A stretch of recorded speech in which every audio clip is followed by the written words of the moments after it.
আপনি যদি আফ্রিকার কোনো এক ফরেস্টে আটকে পড়েন, আমরা বিভিন্ন ডিসকভারি চ্যানেল, বিভিন্ন চ্যানেল বা ভিডিওর মাধ্যমে দেখতে পাই যে অনেক দুর্ঘটনার বশতে বিভিন্ন বড় বড় যে জঙ্গল আছে, এই জঙ্গলে মানুষ আটকে পড়ে বিভিন্ন কারণে।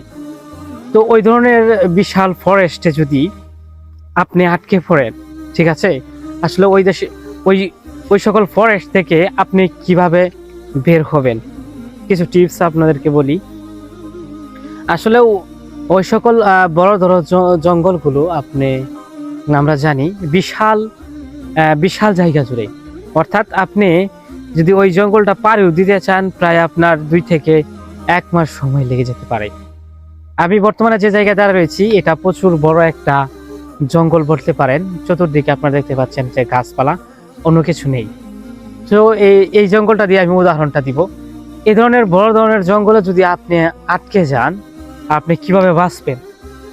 একটা জিনিস দেখেন, এই যে এই জঙ্গলগুলোতে আপনারা দেখতে পাচ্ছেন প্রচুর গাছপালা, এখানে কিন্তু প্রচুর আপনার ঔষধ জাতীয় গাছ রয়েছে এবং খাদ্য জাতীয় গাছ রয়েছে। এই গাছের বিভিন্ন শিকড় বা গাছের ফলও হয়, বেশ কিছু গাছে ফলও আছে।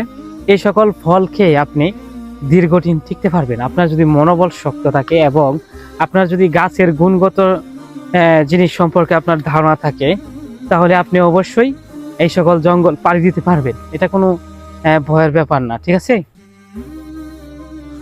একটা বিষয় হচ্ছে আপনার সবসময় মনে শক্তি রাখতে হবে এবং আপনার চেষ্টা থাকতে হবে প্রচুর, এবং এই যে গাছের যে বিভিন্ন গুণাবলী বা গাছ থেকে যে মানুষ খাদ্য পায়, এই সেগুলো সম্পর্কে ধারণা থাকতে হবে। এখানে প্রচুর ফল জাতীয় গাছ আছে এবং যেই গাছগুলো আপনি গাছের শিফা বলতে পারেন, গাছের ফল, গাছের রস ইত্যাদি খেয়ে আপনি দীর্ঘদিন কাটাতে পারবেন এবং এখানে দীর্ঘদিন বেঁচে থাকতে পারবেন। দেখতেছেন যে আমি যে জায়গায় দাঁড়িয়ে রয়েছি খুবই ভয়ঙ্কর একটা জায়গা, আর এই জায়গাটা কিন্তু আপনি যদি এইসব জায়গায় কোনো মানুষ আটকে পড়ে, সো তার এই ধরনের অবলম্বন এবং টেকনিক, মনোবল শক্ত থাকলেই গন্তব্যস্থলে ফিরে যাওয়া সম্ভব, বুঝছেন। এছাড়া অন্য কোনো কারণ নাই, হ্যাঁ, ভয়ের কোনো কারণ নাই।